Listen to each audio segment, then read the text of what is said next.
deficit. Under your presidency, would you be a supply sider? Would you tend to make some changes in your economic policy? And a corollary with the trade deficit now resurging, do you think the dollar should decline vis-a-vis the yen? First, I'm not going to accept the premise that I think the trade deficit has suddenly turned around and started to go the wrong way because of 1 month. I think I was disappointed. I was wrong. I thought it was going to continue the improvements that we've seen continue to take place. Note, however, that the export figures were up pretty substantially. And I think that's important. And so let's hope that this isn't some new trend. I don't believe it is a new trend. I believe that the dollar-yen relationship is going to guarantee an amelioration of the trade deficit without a lot of protectionist legislation. I also believe that protectionist legislation would shrink markets and, you know, make it worse. So, and what was the other part of that one? Do you think the dollar should decline vis-a-vis the yen? I think we ought to. You know, I am not one who believes that we ought to set the dollar or speculate as a public official as to what level it should be. I again will confess where I've been wrong. I'll give it to you this way. I had one of the most prominent industrialists in this country come to see me when the yen was 240. And he said, if it gets below 200 to the dollar, that will take care of, I think he said 60%, but let me just say 40 because I can't remember it too, of our trade problems. It never stopped at 200. It went plummeting on, and so, or it went strengthening itself, and the dollar was less and less.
at 2:30 on an election update. But I think most importantly, for those of you who are so active as Republicans who anticipate journeying to New Orleans, we have to close our deliberations today Mr. Bill Phillips, who is a convention manager, and I have been told by those who organized this meeting that if you do not attend this particular session of our conference, you may be expected when you arrive at the convention in New Orleans to be staying in a hotel somewhere in East Texas.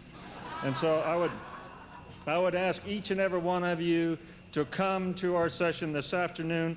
We will try and start that session in about 10 minutes in the assigned ballroom. Thank you all very much for your attendance. Thank you, Congressman Jack Steen. Thanks, Gary.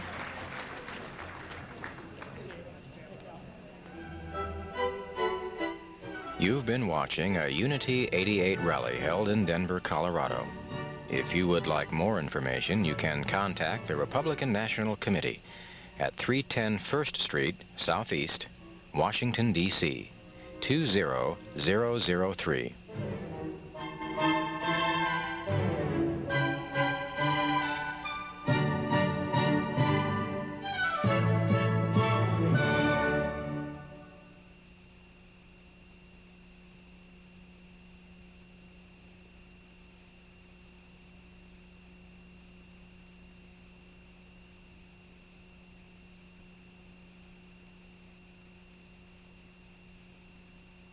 C-SPAN 2 and its companion network, C-SPAN, are the cable industry's channels for public affairs programming.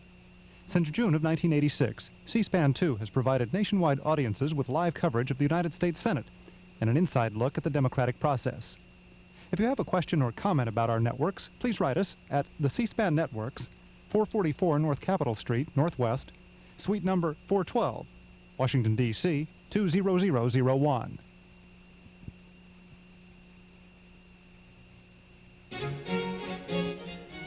From Manchester, New Hampshire, we now present the announcement by former Secretary of State Alexander Haig made last February that he would be withdrawing from the Republican race for president.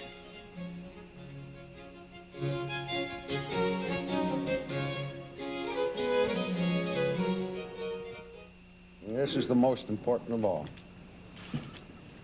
I've been involved in foreign affairs most of my life. I know the criticality of the demeanor, the internal strength, the ability to deal eyeball to eyeball with those who do not share our values around the world. In my view, Bob Dole is head and shoulders above George Bush in that venue. Now, there are the three reasons. They have nothing to do with personalities or has to do with the future. Secretary, have you retired for public life now, or do you hope to have some role in a Dole administration? I am not seeking any public office. I've had 40 years of public service. I've had, for the first time in the last few years, the great ability to live as a private citizen and to enjoy what my wife and my family and I have missed for so many years. I'm not aspiring for public office.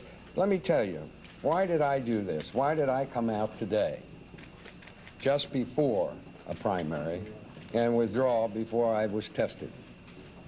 You know, it takes a bit of arrogance to be so ego-involved in a campaign such as this that you want to take the few percentage points which could be critical to another candidate to the political grave with you. I'm not that way.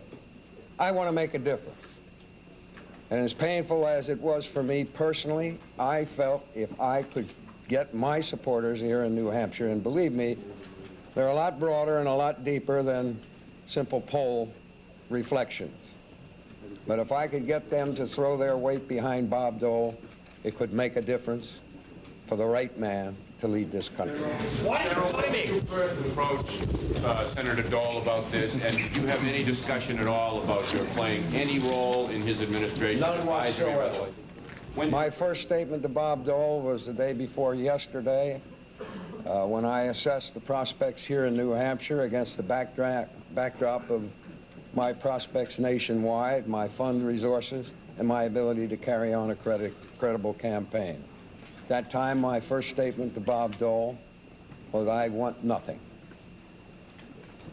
Why isn't he here to accept this and doing it? Well, it's a very snowy day, and if he's the kind of man that I think he is, he may indeed be able to bear the weather and arrive here.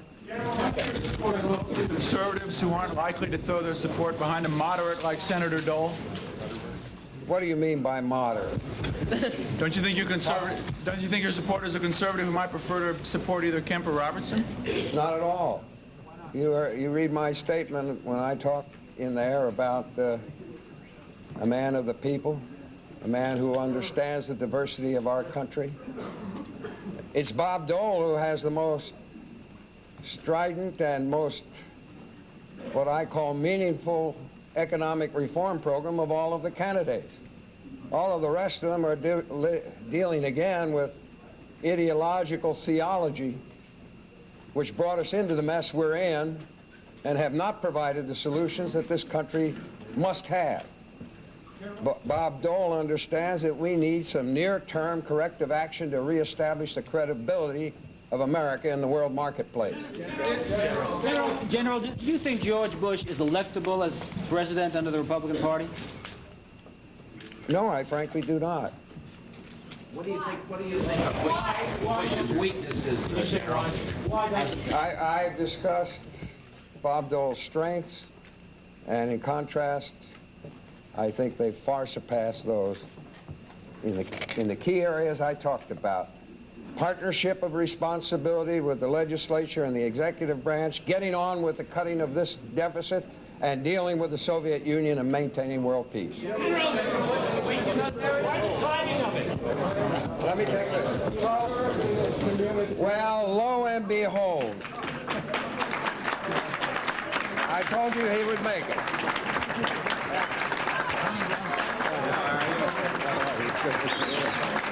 I don't want to get in the middle there. Hi, Warren. How are you? Good to see you. Good to see you. Right over here, please. Yeah, thanks very much. I think I did all the dirt I could do, Bob. Nice to see you. All right.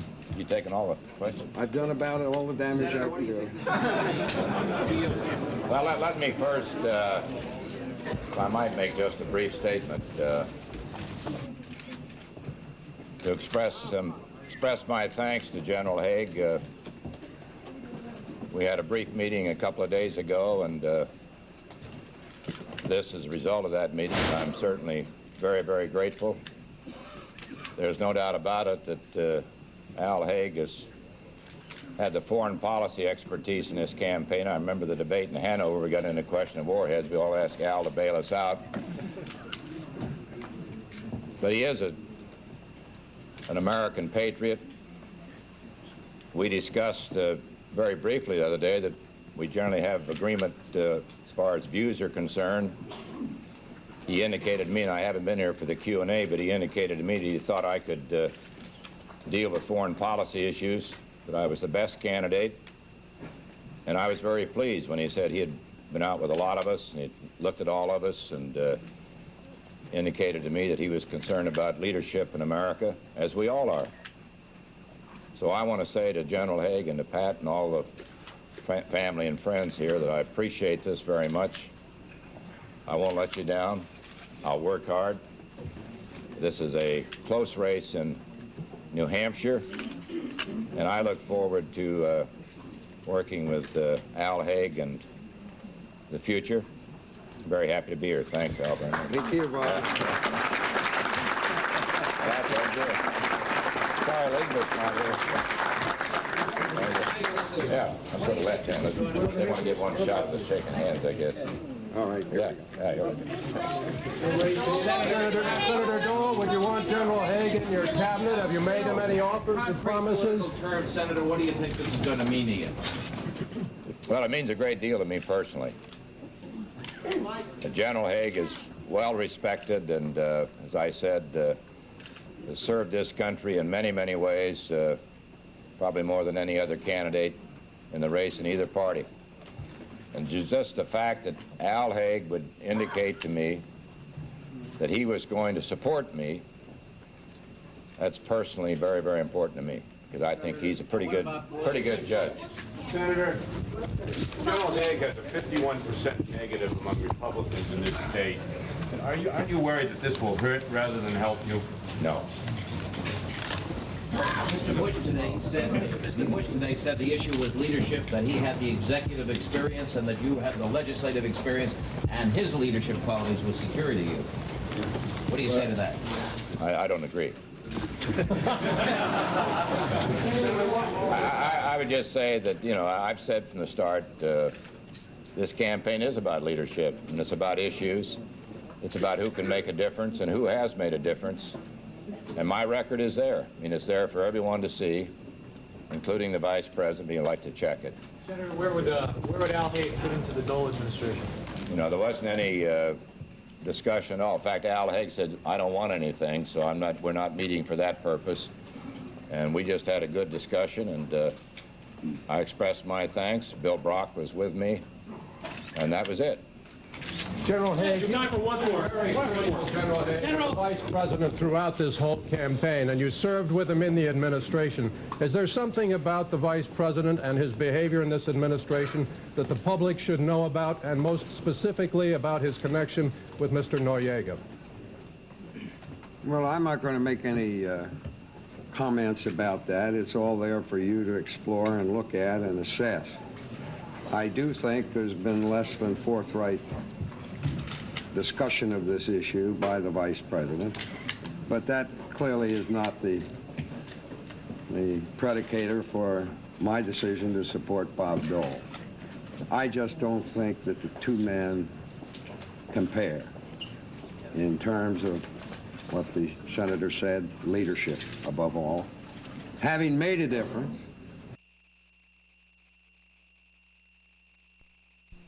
that under your presidency, would you be a supply sider? Would you tend to make some changes in your economic policy? And a corollary with the trade deficit now resurging, do you think the dollar should decline vis-a-vis the yen? First, I'm not going to accept the premise that I think the trade deficit has suddenly turned around and started to go the wrong way because of 1 month. I think I was disappointed. I was wrong.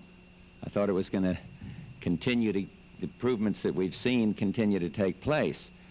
Note, however, that the export figures were up pretty substantially. And I think that's important. And so let's hope that this isn't some new trend. I don't believe it is a new trend.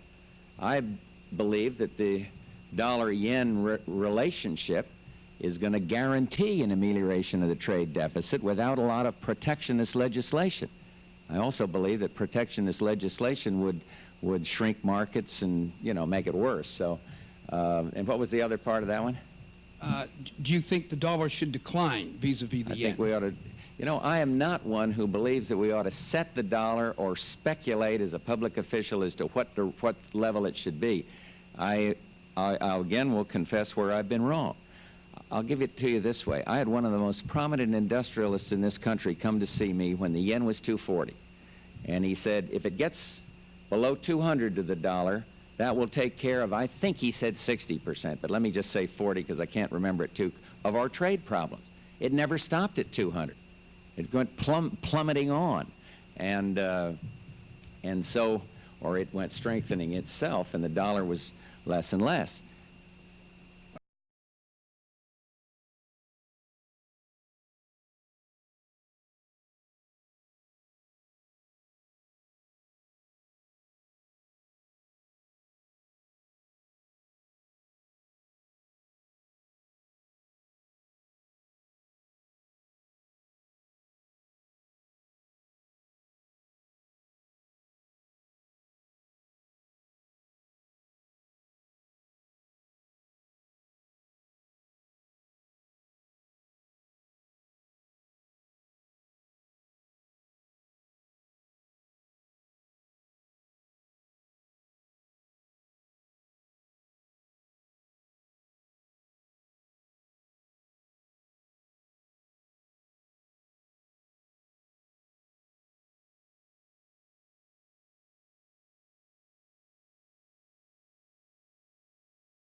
a universal newsreel of the 1960 Republican Convention. As the GOP convenes in Chicago, Governor Nelson Rockefeller of New York dominates the scene in the early hours, although declaredly not a candidate for either the presidential or vice presidential nominations. His proposals for the Republican platform, agreed to by Vice President Nixon, touched off a storm of controversy. Mr. Nixon's overwhelming position as the GOP favorite was unshaken, but interest in the convention was roused beyond early expectations. As the convention got underway, there seemed no doubt that Richard Nixon would be the standard bearer of the grand old party. But the contest for the position of his running mate seemed wide open, perhaps to be significantly influenced by the argument over the party platform, which threatened to carry to the floor of the convention itself. The 27th Republican Convention, a foregone conclusion in its chief item of business, generates true national excitement, giving promise of one of the century's most electrifying presidential campaigns.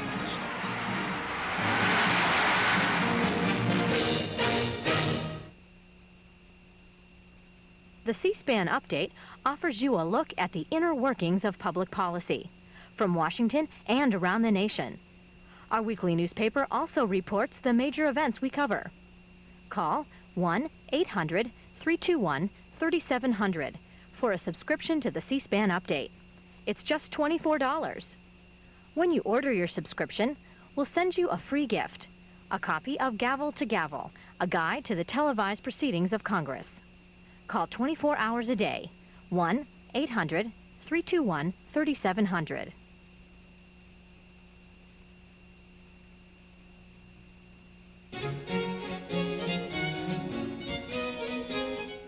Coming up next, from Wilmington, Delaware, former Governor Pierre DuPont announces he will be withdrawing from the presidential race. This news conference took place in February of this year.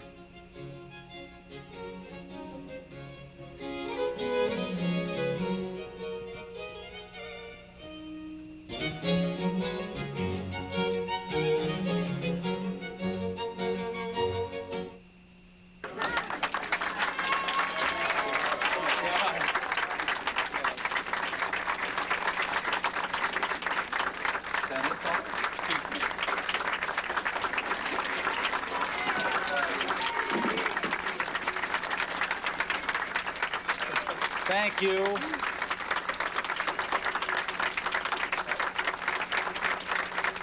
Thank you for coming today. Thank you for coming today, and thank you for the unauthorized and outrageous stickers I see on some people. I love them. 17 months ago, many of us gathered here in Wilmington to launch a campaign for the presidency. Today we gather again to mark the end of that campaign. But just as everything did not begin on that fine September morning, so it's true that everything does not end on this fine February afternoon. Our campaign to offer direction and leadership in America ends, but our commitment continues. Before we turn the page, there are an awful lot of people who ought to be thanked for making our campaign such a warm and satisfying experience for me. First, of course, my family. My dad, who cannot be with us today, but who's thinking about what his family has done. To my wonderful wife, Elise, who stood by and put up with all this and supported me. To our kids, to Elise and Preston and Jenny and Pierre and Ben and Thayer, who supported and cheered and loved me throughout this long road we've trudged over the past few months. To a wonderful staff and volunteer corps, Ned and Carol Carpenter, who are here somewhere, who helped put it together from the Delaware end. To Glenn Kenton and Al Hubbard and Bob Perkins, who managed the campaign. To Fred Mass in New Hampshire and Denny Rockford in Iowa, and the hundreds of others who worked their hearts out on the 4th of July, on Christmas Day, on hundreds of days throughout the last few years to make it possible for me to stand up and campaign. And finally, my thanks to the people of Iowa and New Hampshire and all across this wonderful country, for you've given me the opportunity of a lifetime. You listened, You considered and you chose. I could not have asked for any more. For in America, we do not promise that everyone wins, only that everyone gets a chance to try. And you have given me that chance. I took advantage of it as well as I could. I appreciate it, and thank you for it. All of you who are here today, my supporters, and thousands of others across America joined this campaign for special reasons. Was it the certainty of victory? No, there wasn't much certainty in this campaign. Was it the thrill of the national spotlight? No, because the national spotlight was frequently focused elsewhere. Our campaign was nurtured by a different force. Our campaign was nurtured by a different force. All of us believed that some things needed to be done in America, that some problems need to be solved and some opportunities embraced. We may not tomorrow have exactly the role in our nation's future that we sought yesterday, but we still believe that there's much to be done. Our campaign has brought into focus the challenge of providing for the retirement of a whole generation of young Americans.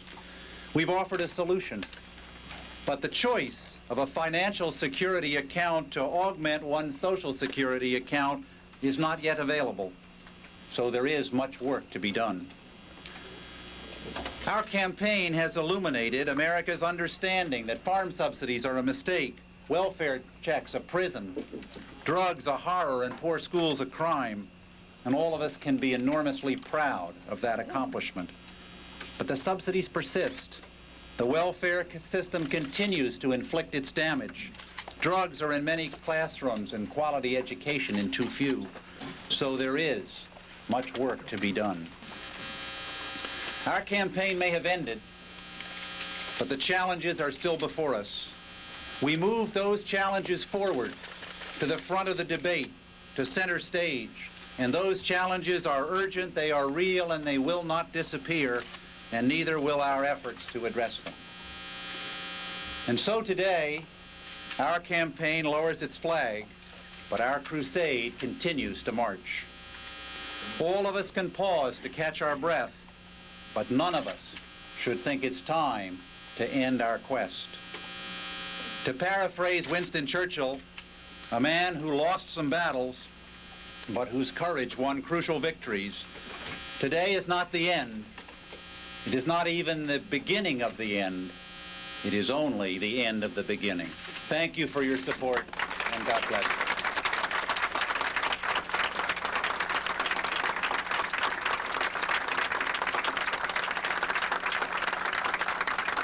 Thank you. Thank you.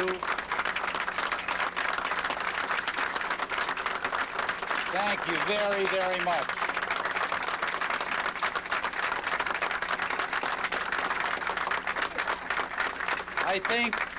I think the first question ought to go to the godfather of journalism in Delaware, Bill Frank. Where in the world are all the photographers and all the reporters and all the television people when you're up there? There you go. Well, they were all working on some other campaigns that didn't offer the alternatives that we do, but they're here today, and that's a step forward. Governor, you obviously have decided at this point not to endorse any of the other candidates. Which candidates have called you? What kind of discussions, if you can tell us, have you had? And is there anyone that you're leaning in favor of? Well, the switchboards have been busy.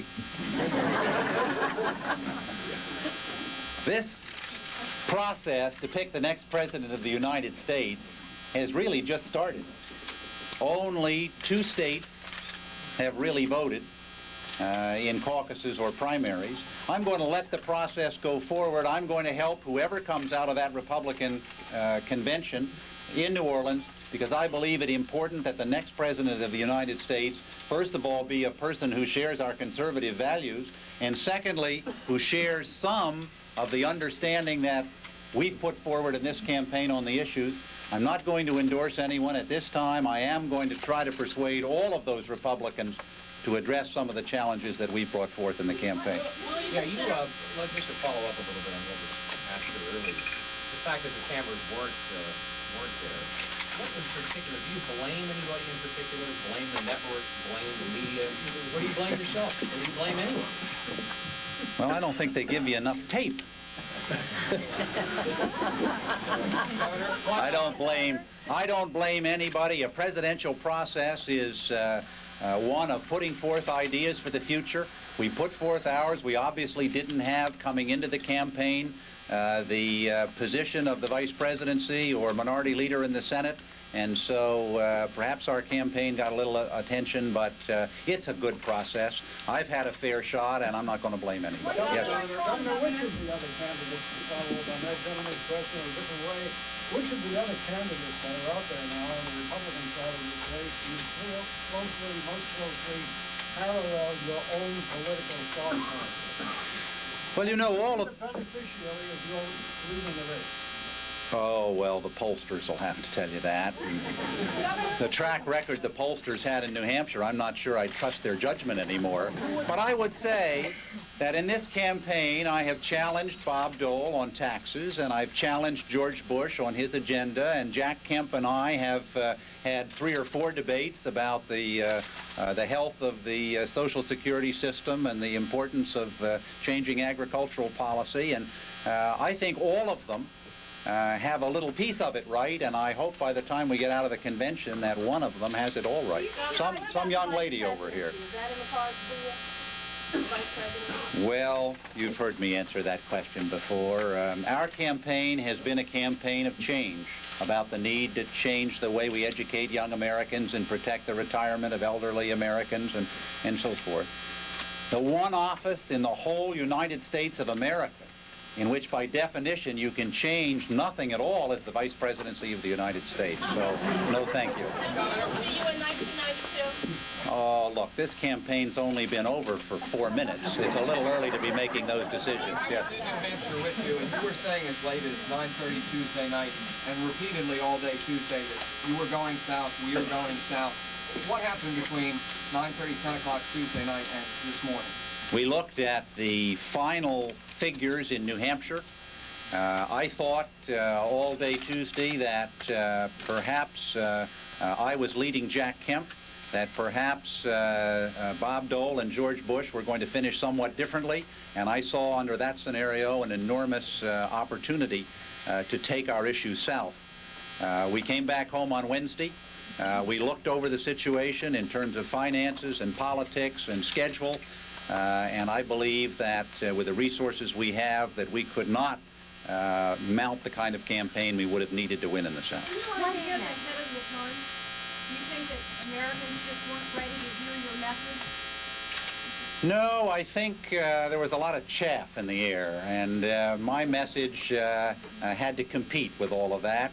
I read in the Wall Street Journal this morning an interview with Bruce Babbitt in which he said that a campaign is no time to bring up new ideas, complex ideas, fresh thinking. I think he's got it exactly backwards. A presidential campaign is about a roadmap for the future. Where's our country going to go? Once we've decided where it's going to go, it's easy to decide who ought to lead us there.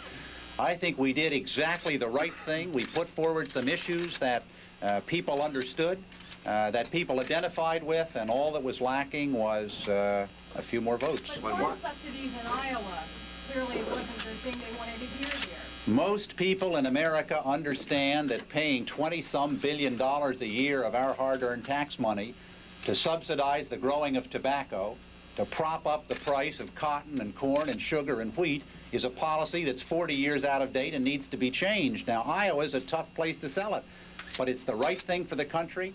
And you watch, it's going to come to pass, but it's going to take a little longer than our campaign. Ralph? Do you see a role for yourself in the formation of the platform in New Orleans? You bet I do. And as I said,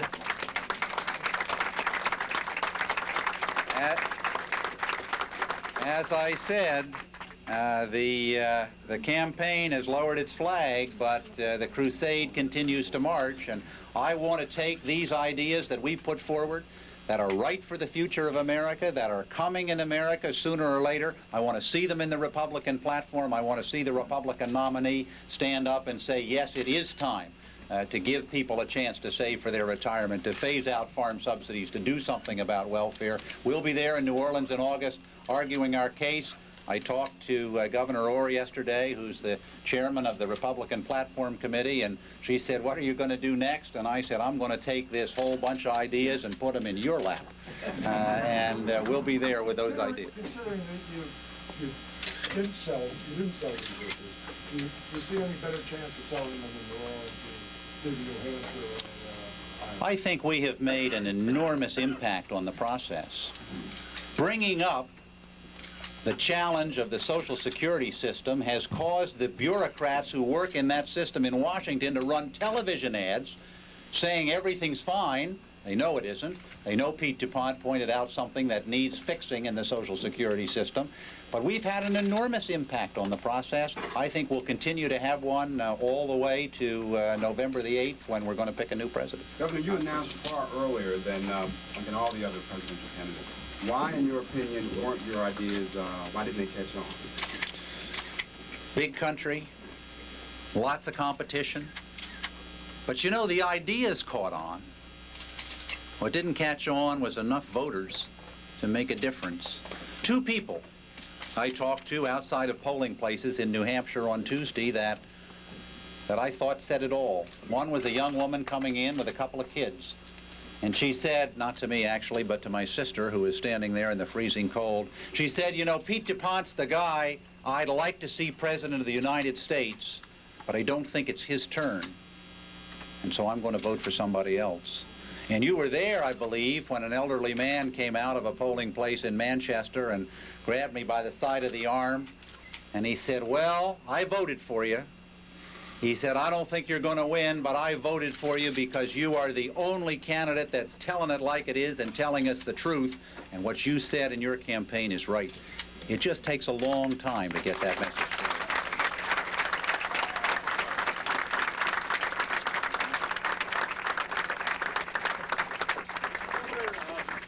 The two frontrunners on the Republican side, Bush and Dole, spent the last couple of weeks basically insulting each other and a lot of personal comments, like a grudge match. Do you have any comment on what's happened to the Republican campaign? Well, one of the things that's happened to the Republican campaign is the one candidacy that was talking about the issues that matter around kitchen tables in America isn't viable anymore. I'd like to see my former competitors, George and Jack and Bob and Pat, address some of these questions that are valid challenges to the prosperity of America in the future years. And instead of trading charges and countercharges, let's talk about the future of the country. Governor, does that say something to you about the nature of the political process, or is it an indictment of the process that somebody who has the novel, provocative ideas is shut out? No, there is no indictment of the process. The way we pick presidents is just right. 14 of us set out, one of us 17 months ago, day before yesterday. 14 of us set out to take our thoughts and our hopes and our beliefs about the future of our country to the American people. They have considered that. They've begun the process of choosing. It's a good process. It has some integrity to it.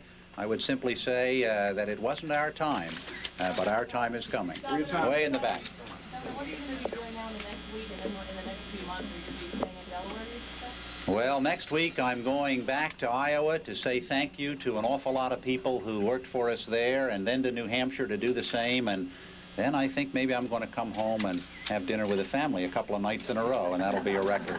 Thank you for coming. Thank you very much for your support.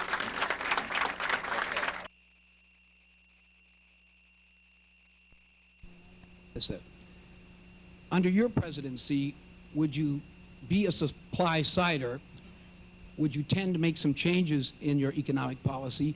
And a corollary with the trade deficit now resurging, do you think the dollar should decline vis-a-vis the yen? First, I'm not going to accept the premise that I think the trade deficit has suddenly turned around and started to go the wrong way because of 1 month. I think I was disappointed. I was wrong. I thought it was going to continue to, the improvements that we've seen continue to take place. Note, however, that the export figures were up pretty substantially. And I think that's important, and so let's hope that this isn't some new trend. I don't believe it is a new trend. I believe that the dollar-yen relationship is going to guarantee an amelioration of the trade deficit without a lot of protectionist legislation. I also believe that protectionist legislation would shrink markets and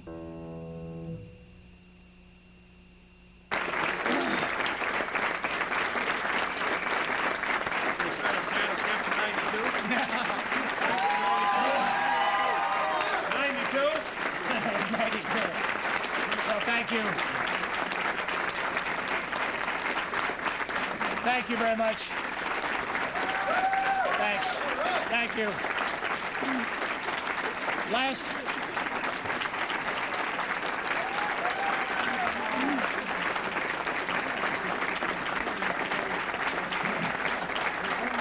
Thank you.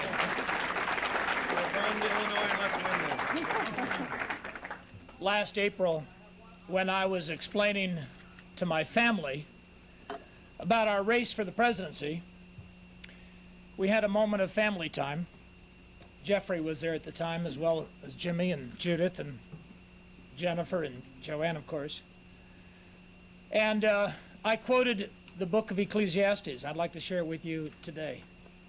It tells us that everything, there is a season and a time for every purpose under heaven. There's a time to fight, a time to do battle. Well, ladies and gentlemen, we fought the good fight.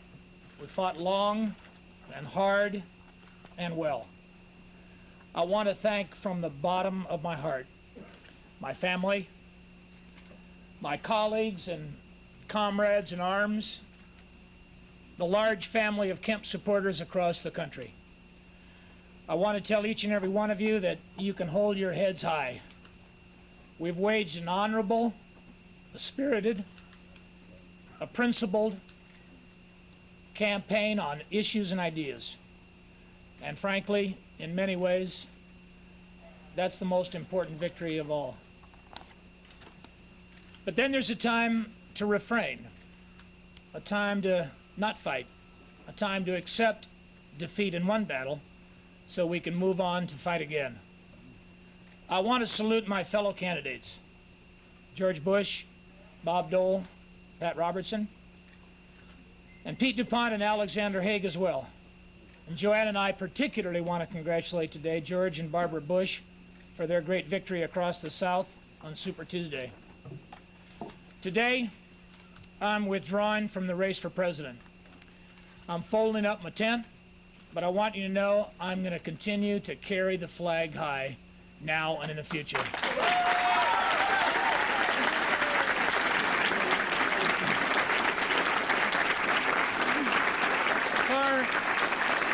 Thank you. Thank you.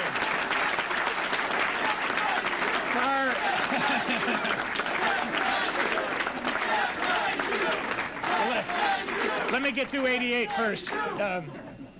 Far more important than personal success in an election is the cause in which we believe. I ran for the presidency to ensure that the torch that we lit in 1980 in Detroit, Michigan, when we nominated Ronald Reagan and revolutionized the Republican Party, would burn even brighter and help light the way into the 1990s. We may have suffered a political defeat, but our principles have not been defeated. We have not failed because our ideas are winning. We know our ideas are winning when George Bush says we must not reduce the deficit by raising taxes, that we need to cut the capital gains tax, that we need to enact free enterprise zones to unleash the talent of the inner city and to create more jobs, and when he says that we need to strengthen free and open trade throughout the world. We know our ideas are winning when Bob Dole pledges to support the freedom fighters and deploy the Strategic Defense Initiative. We know our ideas are winning when every single Republican candidate says that he supports the inalienable right to life for the born and the unborn and pledges to fight for a pro-family and a drug-free future for America. I want you to know I'll be proud to campaign for any Republican nominee who carries that banner, and I will fight at his side as long and as far as he carries that banner on the field of friendly strife. To my fellow Republicans, I would say that in politics as in the marketplace, winning means staying ahead of your competitors. It means not only having better ideas, but carrying them through to completion. Our party must never drift back to mindless austerity. We must never close our eyes to economic and moral challenge. We must never break faith with the family or with senior citizens, or ignore the threat from a dangerous enemy that remains at war with freedom and democracy throughout the world. Let the liberal Democrats try to raise the burden of taxes on the workers and the families of America. Let liberal Democrats turn their backs on the freedom fighters around the globe. Let liberal Democrats raise tariffs on our allies and friends while they shirk the responsibility to preserve peace through strength. The American people will reject such a party just as roundly and overwhelmingly in 1988 as they did in 1980 and 1984. Ladies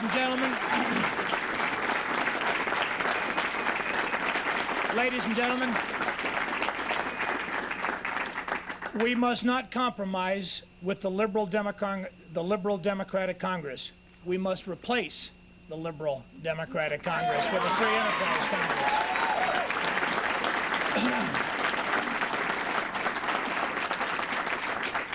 Ours is a greater cause. Our ideas can move America and the whole world forward. But like the Good Shepherd, we can't leave anyone behind. We can't rest until our economy is so strong that there's a job for every man and woman in America who wants to work. Until our dollar once again is as good as gold and the budget is in balance. We can't rest until we've helped freedom fighters to victory, and until we've researched, tested, developed, deployed, and built a strategic defense for the United States of America and our allies in Europe and Israel. We can't rest until all of us, black and white, Christian and Jew, rich or poor, are living in an America that is more prosperous, but more tolerant, more decent, and more generous.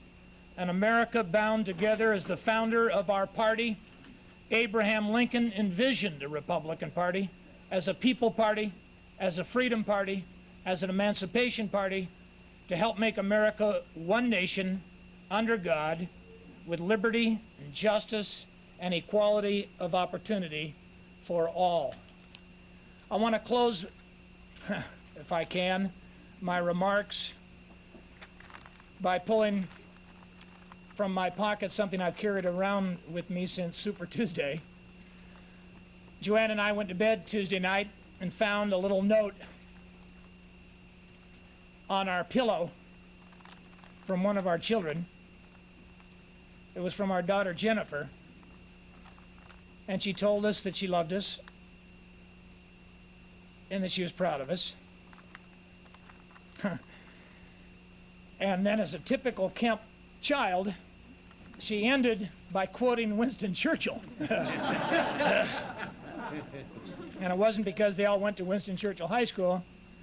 It's because all the Kemps love Churchill as freedom-loving men and women do throughout the world. Jennifer ended her little letter by saying, "Finally, Dad, as Winston Churchill said, success is never final. Failure is never fatal. It's courage that counts. And you're the most courageous people I know."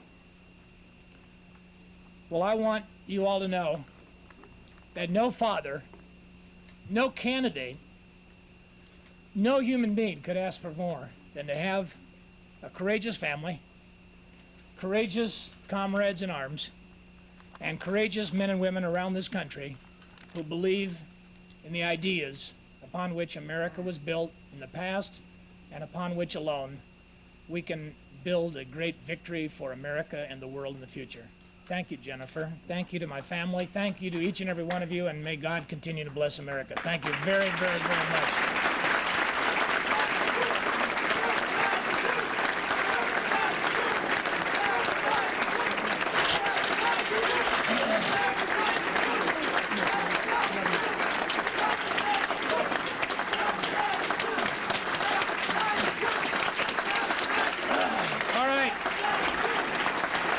Now the fun part. Thank you. Thank you. I want to say to the media, they've treated us well. We've enjoyed it. My eyes and my heart is full of joy. And I want to answer the questions, if you don't mind, to all the folks in the back without any applause. Give them a chance to answer the questions.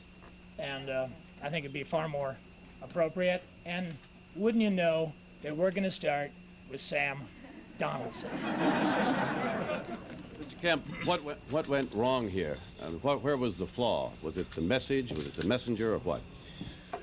Well, it's the first time I've ever run for president, Sam. Ronald Reagan ran 3 times. George Bush, no way. George...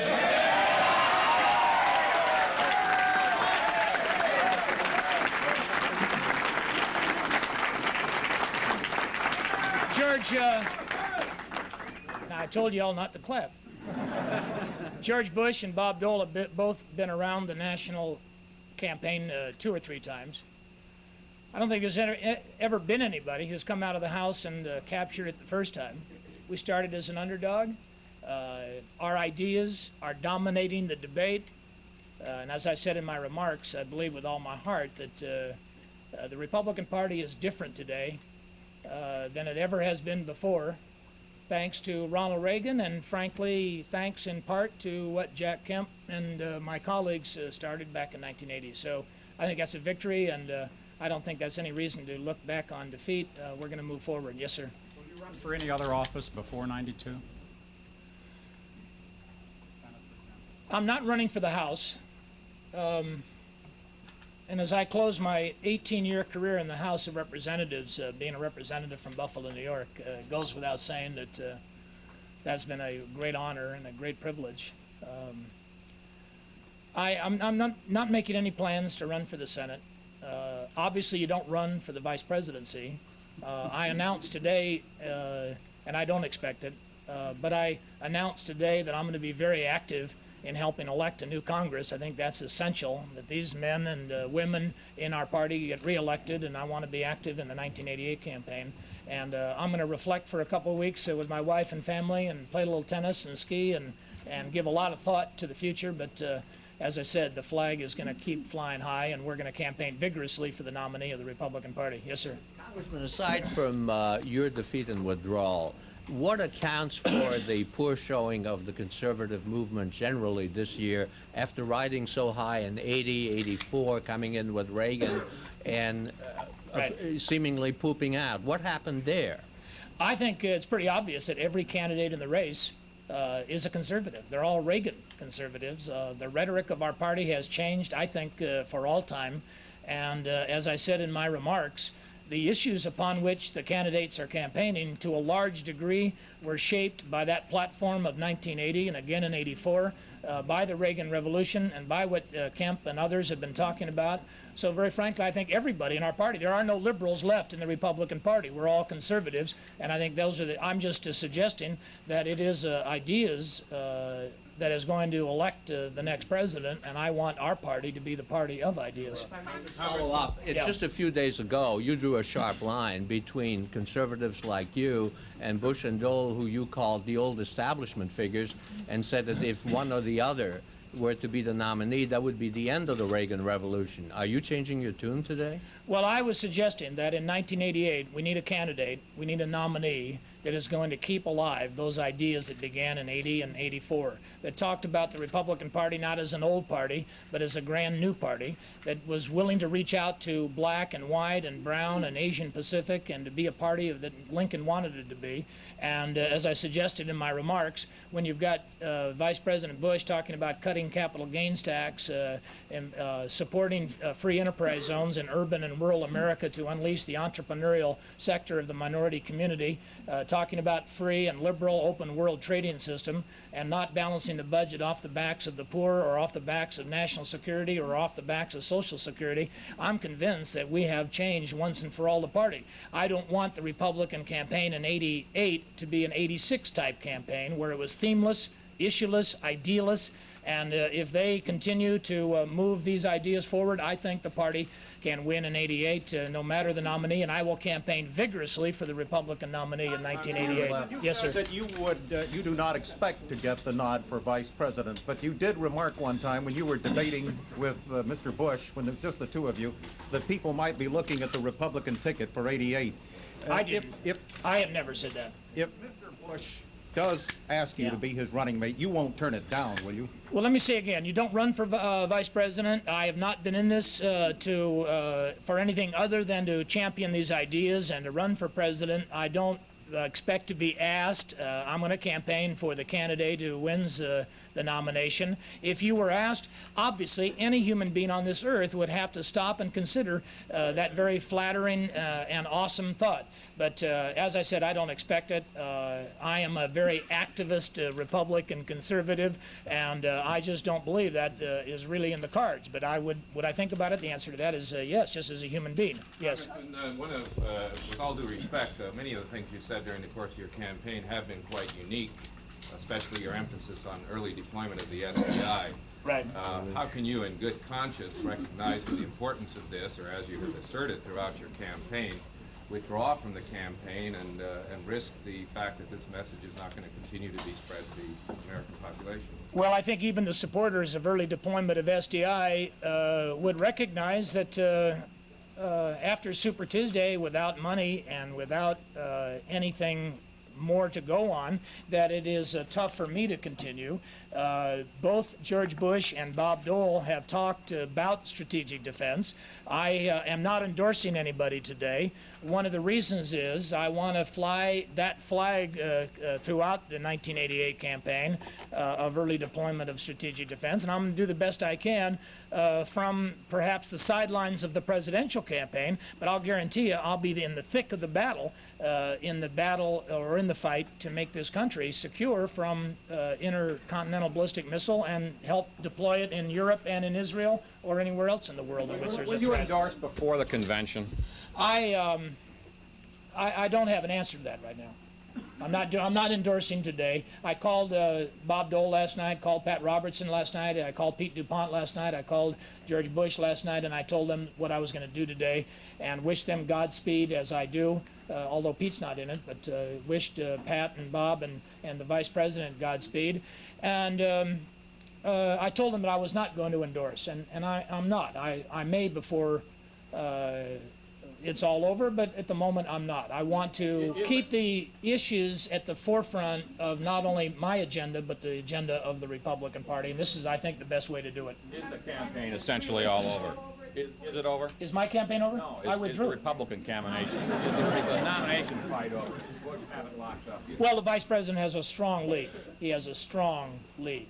But I think it's only fair that now that I'm out, that Pat Robertson and Bob Dole and George Bush get an open, competitive opportunity in Illinois to run a race and let people in Illinois choose. And then we'll go, I guess, from there to where, Wisconsin or New York, I forget. But I'm out and they're in, and I think it is still open, but certainly the Vice President has a very, very strong lead, as most people would acknowledge.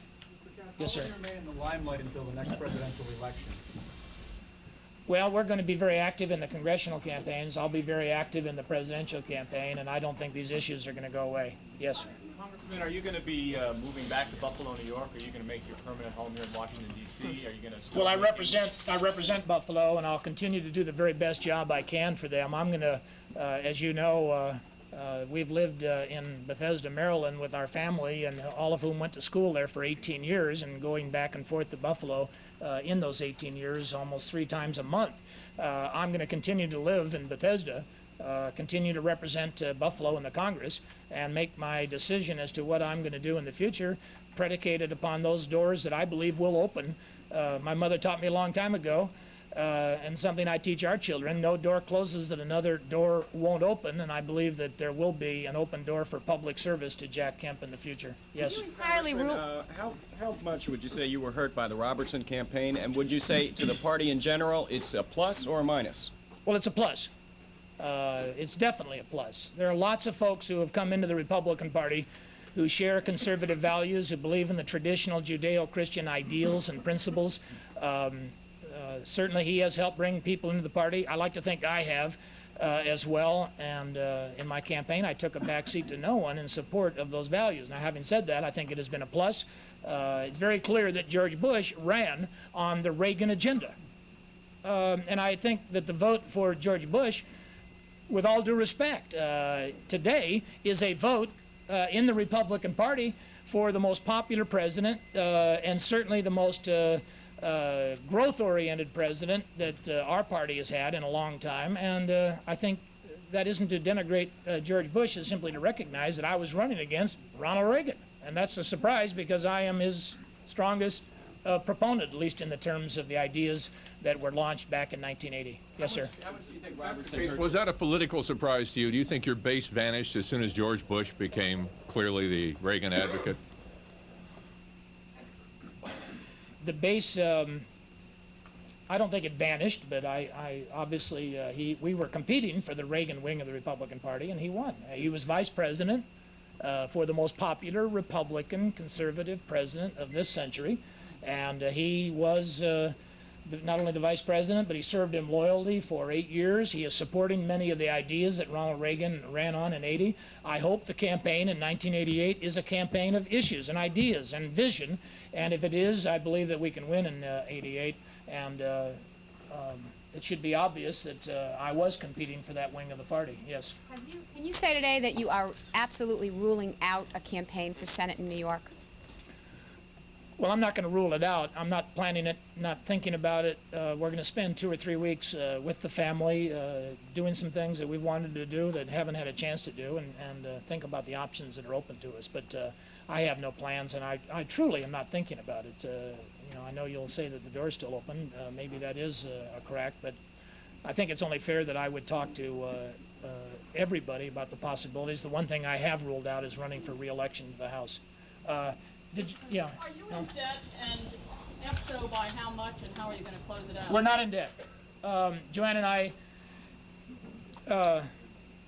said 9 months ago, 10 months ago, that we just didn't want to go in debt. We didn't want to leave either our family or our supporters at risk or in harm's way. And I can faithfully report that we are not to any degree in debt, and that is I don't know what it's a sign of, but there are people who are still contributing to our campaign around the country, and money is still coming in, and for that I'm very grateful. And we balanced our budget.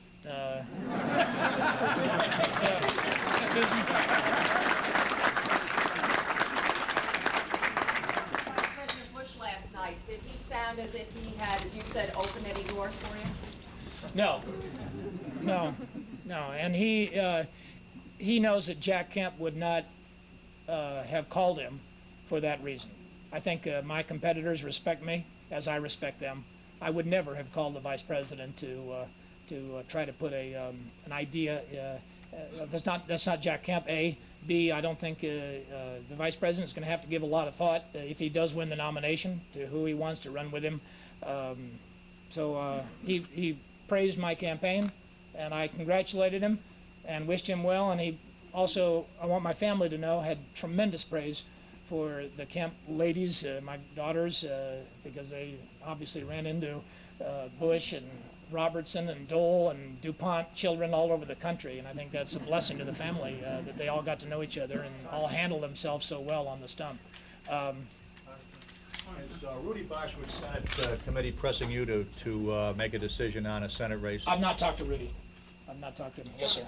An awful lot of the money you did spend in the campaign went into direct mail and building up quite a large donor base.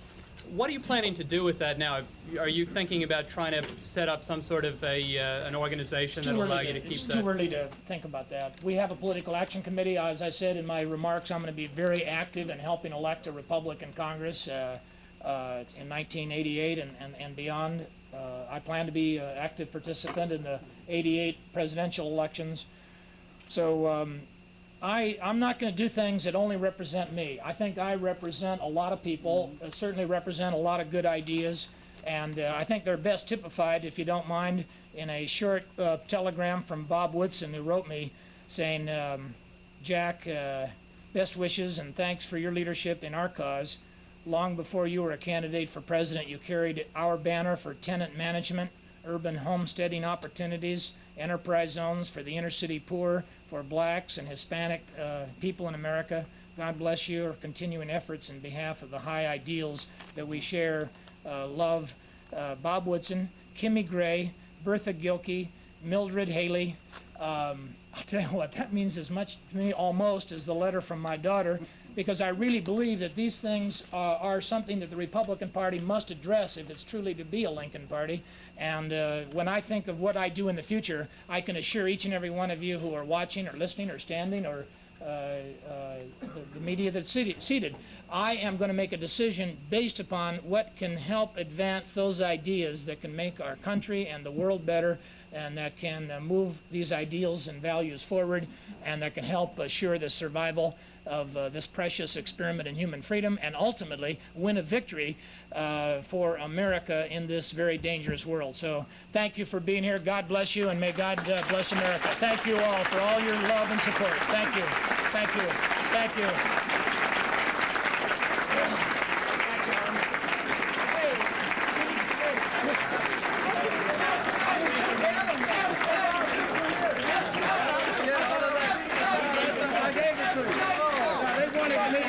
They sent it by messenger. They wanted me to get it here for this press conference. Kimmy insisted that I get it. That's all right. I understand. God love you. We'll be back. Thank you, Jack. You know it.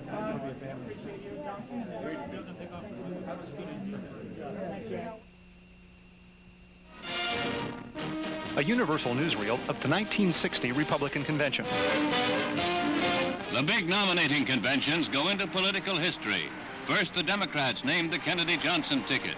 And now in Chicago, the Republicans, who elected Abraham Lincoln as their first president just 100 years ago, pin their 1960 hopes on Nixon and Lodge. President Eisenhower, who will be giving up the world's biggest job, poses with his vice president in Chicago. The Illinois metropolis had given the chief executive one of the most heartwarming receptions of his career upon his arrival to address the GOP convention.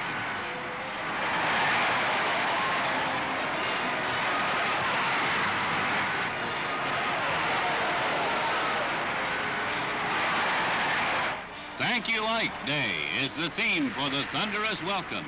And the enthusiasm spills over into the huge convention hall where Ike and Mamie hold center stage while convention business waits in the wings.